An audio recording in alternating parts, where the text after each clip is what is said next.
I once knew a man who had everything: a perfect family, a respected career, and a spotless reputation.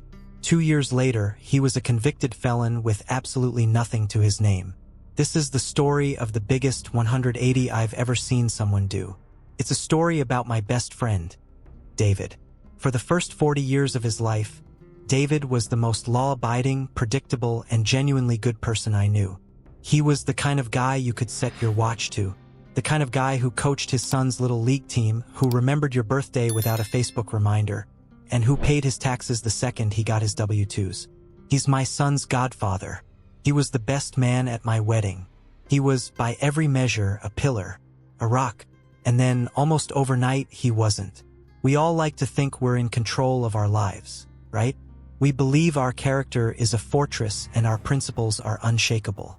But the story I'm about to tell you is a haunting reminder of just how fast a life can unravel. How one seemingly small decision can trigger an avalanche that buries everything you love. This isn't a story about a bad man getting what he deserved. This is a story about a good man who got lost. And it's a cautionary tale that I feel like I have to share. Not to judge him, but to maybe stop someone else from walking down that same path. Because if this could happen to him, I promise you it could happen to anyone. To really get the magnitude of David's fall, you have to understand the height he fell from. His life wasn't just good. It was the blueprint. It was the life our parents wanted for us. He'd met his wife, Sarah, in college in one of those storybook romances. He was studying to be an accountant, she was in nursing. They were inseparable. He was the quiet, steady one. She was the vibrant, social butterfly. They just balanced each other perfectly. I remember standing next to him on his wedding day. He was nervous, but not scared. He was nervous like someone who's about to get something so good they feel like they don't deserve it. Right before the ceremony, he pulled me aside and said, "Can you believe it? A woman like that is choosing me. I feel like I won the lottery." The irony in that sentence haunts me now. They bought a beautiful, modest house in a quiet suburb, the kind with perfect lawns and kids' bikes scattered in the driveway. A couple of years later, their daughter Emily was born, and then their son Josh came along 3 years after that. David was the ultimate family man. His entire world was Sarah and the kids. He worked as a senior financial analyst for a reputable logistics company. It wasn't a flashy job, but it was stable and respectable. And he was great at it, meticulous to a fault. His colleagues trusted him completely. He was the guy who stayed late to help a junior analyst with a spreadsheet, the one who organized the office charity drive every single year. I mean, his integrity was absolute. I remember one time we were at a hardware store, and the cashier gave him $20 too much in change. He didn't even notice until we were in the parking lot. Without a second of hesitation, he turned right around and walked back inside to return it. The cashier hadn't even realized. That was David, doing the right thing, especially when no one was watching. His weekends were just a picture of domestic bliss. Saturday mornings were for soccer games and trips to the farmer's market. Saturday nights, our two families would be grilling in his backyard while the kids ran through sprinklers. Sundays were for church, followed by a big family lunch at his parents' house. It wasn't like he was overly religious. It was just a quiet, grounding part of his life. It was routine. It was stability. He didn't really have any vices. He'd have a beer or two watching football, but that was it. No smoking, no temper. His biggest thrill was probably spotting a rare bird on his morning walks, a hobby he was almost childlike in his excitement for. We used to joke about how boring he was. He'd just laugh and say, "Boring is good. Boring is safe." He treasured that predictable life. He had built it brick by brick, a fortress of responsibility and love against the chaos of the world. He had a wife who adored him, 2 kids who saw him as a superhero, a career that gave him security and respect, and a home full of laughter. He didn't just have a lot to lose. He had everything. And the terrifying part is, he had no idea he was standing on the edge of a cliff. He thought he was on solid ground. We all did. The beginning of the end didn't show up with a bang. It arrived with a polite invitation. David's company landed a huge new client, and to celebrate, the partners decided to take the management team on a weekend retreat. The destination? A new resort that had just opened up, a huge complex with a golf course, a spa, and its main attraction, a brand new, glittering casino. David really didn't want to go. He hated being away from his family. "What am I going to do at a casino?" he asked me on the phone. "I don't gamble." I remember laughing, telling him to just enjoy the free food and have a good time. "Just don't lose the kids' college fund," I joked. Another one of those phrases that now feels like a curse. But he went. It was a work thing, and David was a diligent employee. He told Sarah he'd probably just play a round of golf, go to the mandatory dinner, and spend the rest of the time reading in his room. On that first night, after dinner, some of his colleagues and his boss decided to hit the casino floor. They talked David into coming along. "Come on, Dave, live a little. We'll show you blackjack." The company gave us each $100 in promo chips anyway. It's free money. He was reluctant, but he didn't want to be a stick in the mud. So he tagged along, feeling awkward and out of place in that chaos of ringing bells and flashing lights. You know, casinos are designed that way on purpose. They're meant to overwhelm your senses. There are no clocks, no windows. It's a timeless bubble where day and night just blur together, and the constant stimulation clouds your judgment. His boss led him to a $10 blackjack table. David had never played, so he just copied what everyone else was doing. He put down a chip. He got his cards. He hit, he stayed, and he won. Then he won again. It wasn't some life-changing amount, maybe 50 or 60 bucks, but it was the feeling, the rush. This is where the brain science gets scary. Gambling triggers a release of dopamine, the same chemical you get from drugs or alcohol. It's the pleasure chemical. But it's not just about winning. Your brain can get that same jolt even from a loss, creating this nagging urge to get the feeling back. For a man whose entire life was built on predictable outcomes, the raw chance of it all was intoxicating. It was a thrill he never knew he was missing. He played for about an hour and turned that $300 into almost $400. He was stunned. He cashed out, and the crisp bills in his hand felt more real, somehow more earned, than his paycheck. His colleagues were slapping him on the back, calling him a natural. He felt this surge of pride and excitement. It was just harmless fun, right? He was up. He'd beaten the house. He went back to his room that night with a buzz that had nothing to do with the one drink he'd had. He lay in bed, the sounds of the casino still echoing in his head, replaying the hands, the dealer busting, the feeling of those chips sliding his way. He was a numbers guy. He understood probability and risk. He thought he could analyze it, control it. He thought he was too smart to fall for the allure. He was so wrong. That night, a seed was planted. It was a tiny, invisible thing, but it found fertile ground in a part of his mind he never knew existed.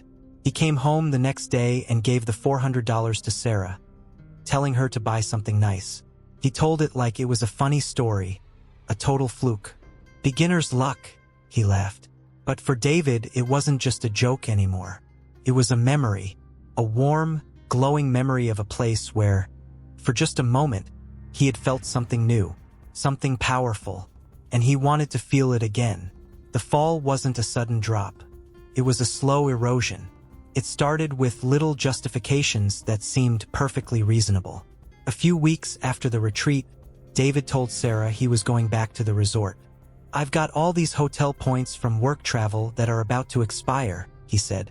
"Figured I'd go for a night, play some golf, relax. Use them before we lose them." It sounded logical, almost fiscally responsible. He went alone this time. He told himself he was just there to unwind, but the golf course went untouched. He walked straight to the casino floor, that same excitement fluttering in his chest. He sat down at a blackjack table, heart pounding, and lost the $200 he brought with him in less than an hour. He felt a sting of disappointment, but it was immediately replaced by a much stronger urge. Win it back. And that's a classic danger sign. It's called chasing your losses. You're not playing to win anymore. You're just playing to get even. He went to the ATM. It was the first time he'd ever pulled out cash just to gamble. He took out another $200. By the end of the night, he was down $500. He drove home in total silence, a knot of shame and anxiety tightening in his gut.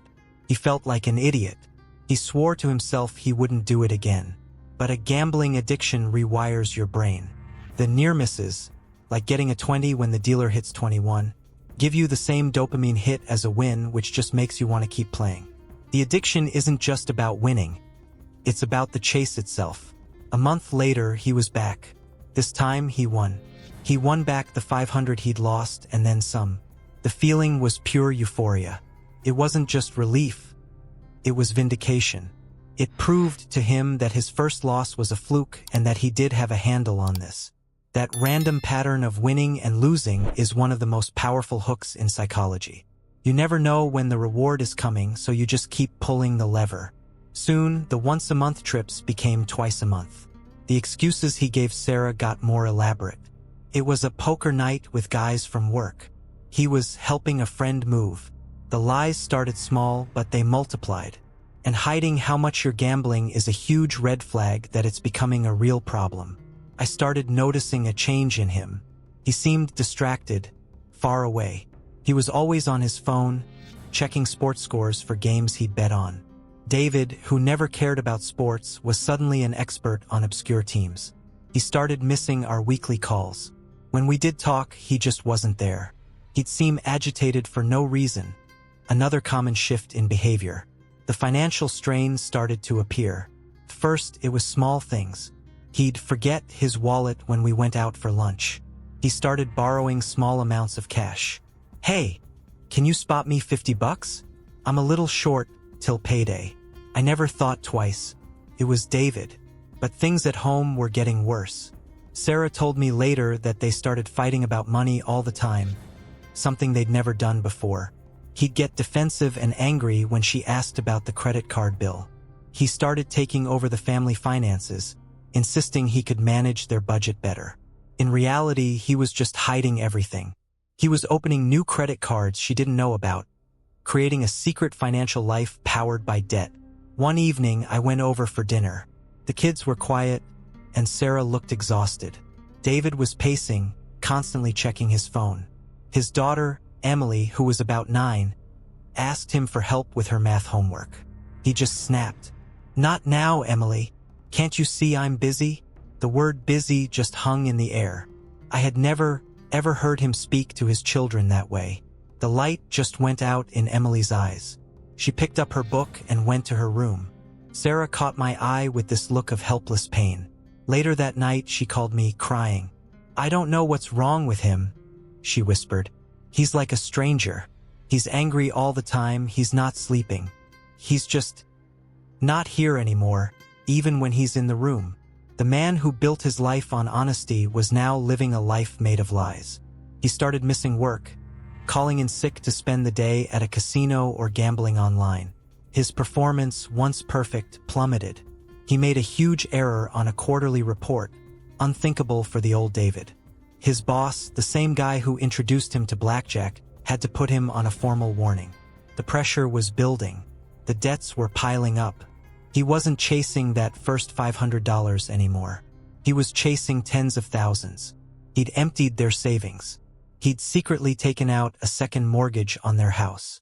He'd borrowed money from everyone, including his aging parents, telling them it was for a can't-miss investment. He was trapped. He wasn't gambling for fun anymore. He gambled because he had to. He saw it as the only way out, the one big win that would fix everything. That's a common delusion for problem gamblers, this belief that they can win it all back. But the house always wins. Always. He was no longer a man playing a game.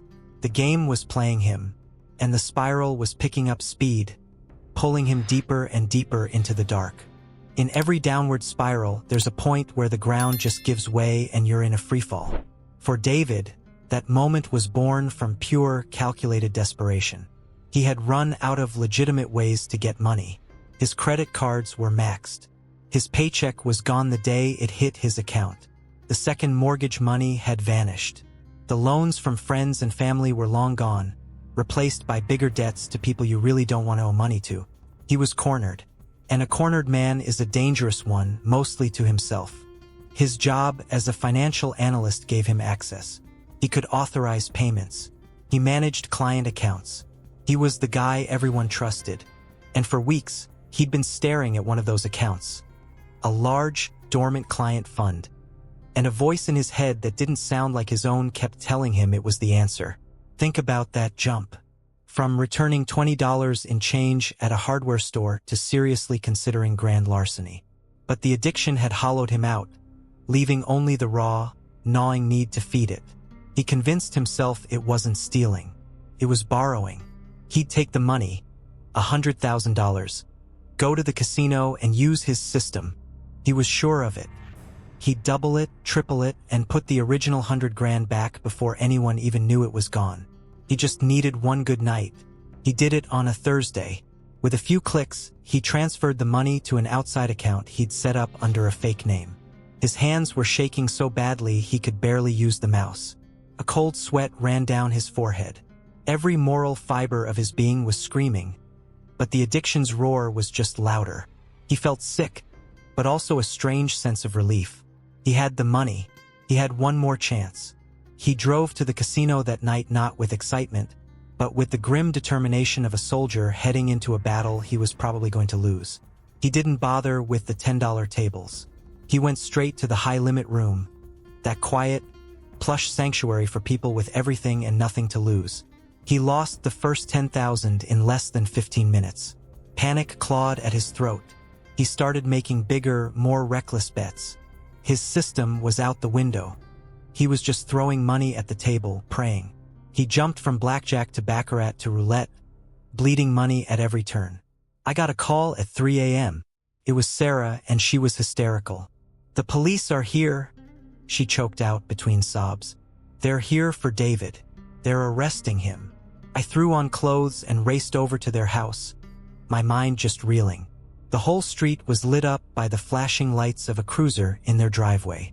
I saw David, my friend, the man who taught my son how to ride a bike, sitting in the back of that car. He wasn't crying or resisting. He was just empty. He stared straight ahead, his face a hollow mask of shock. Our eyes met for a split second as I ran toward the house. There was nothing there. It was like looking at a stranger. His company's fraud detection software was better than he thought. It had flagged the transfer almost immediately. They tracked the funds and called the police. It was all over. That was rock bottom. Not losing the last of the stolen money. Rock bottom was the sound of handcuffs clicking shut in his own driveway, his wife collapsing on the front lawn, and the curtains in his kids' bedrooms twitching as they woke up to the chaos. He had gambled everything. Not just the 100 grand he stole, but his family, his home, his career, his reputation, his freedom. And in the cold back seat of that police car, he finally understood that he had lost it all. The man who had it all was gone. The 180 was complete. He hadn't just lost his way. He had systematically and tragically destroyed his entire world. The aftermath of an explosion is silent. The violence is over, and all you're left with is debris and ruin. That's what David's life became. The legal process was fast and brutal. With that much money stolen, the breach of trust, the evidence, there wasn't much of a defense. He pleaded guilty to felony grand theft and was sentenced to 3 years in state prison.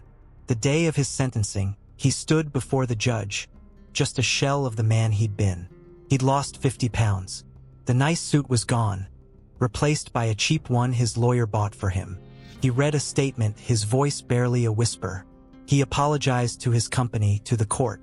And then he turned and looked at Sarah, and his voice just broke. "I'm sorry," he cried. "I'm so sorry." But sorry couldn't put the world back together.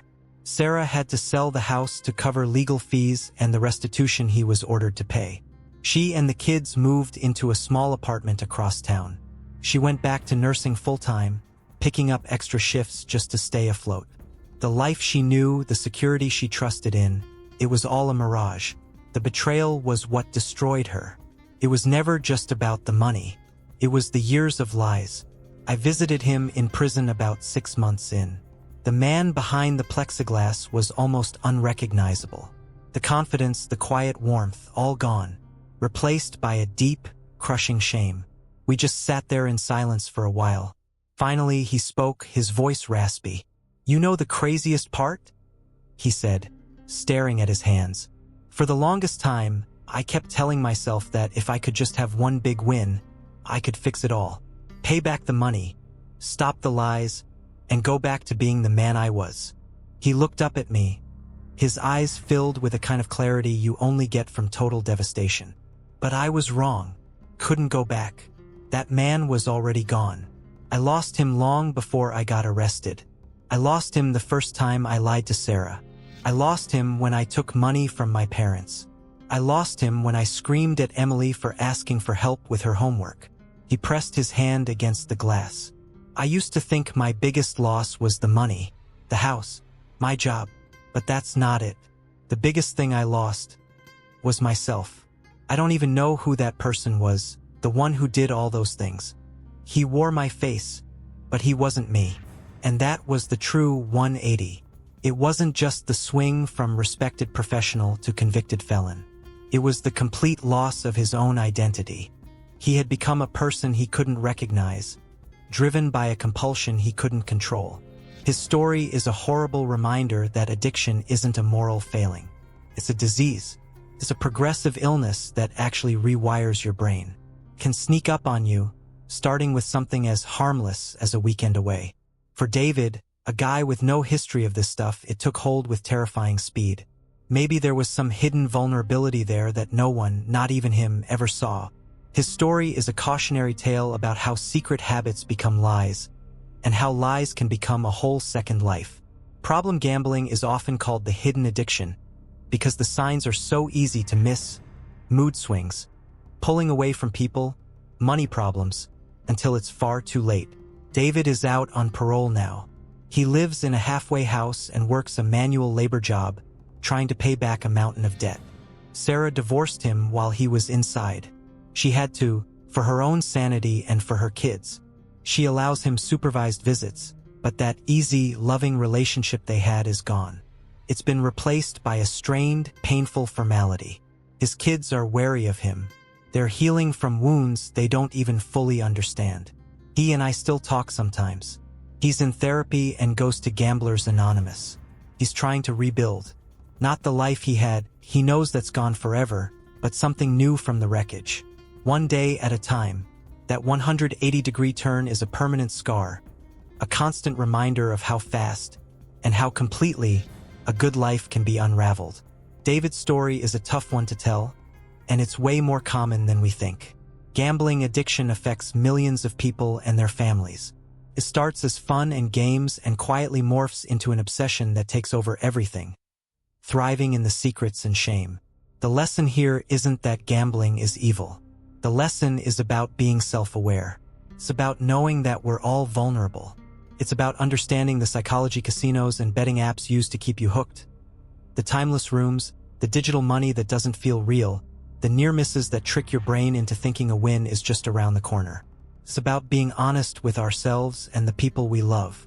If you find yourself thinking about gambling all the time, spending more than you planned, lying about it, or using it to escape from your problems, those are the warning signs. Don't ignore them. David's story is the biggest 180 I've ever seen.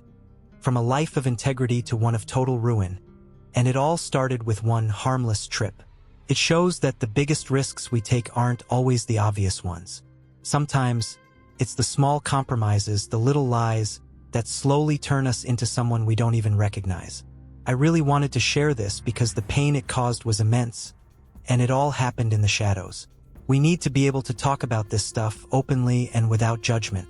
I'm curious what you think about all this. Have you ever seen someone make a huge 180 in their life, for better or worse? What do you think are the small decisions that end up having the biggest consequences? Let me know in the comments. Talking about these things is how we can maybe help someone who's standing on that same edge. Thanks for listening.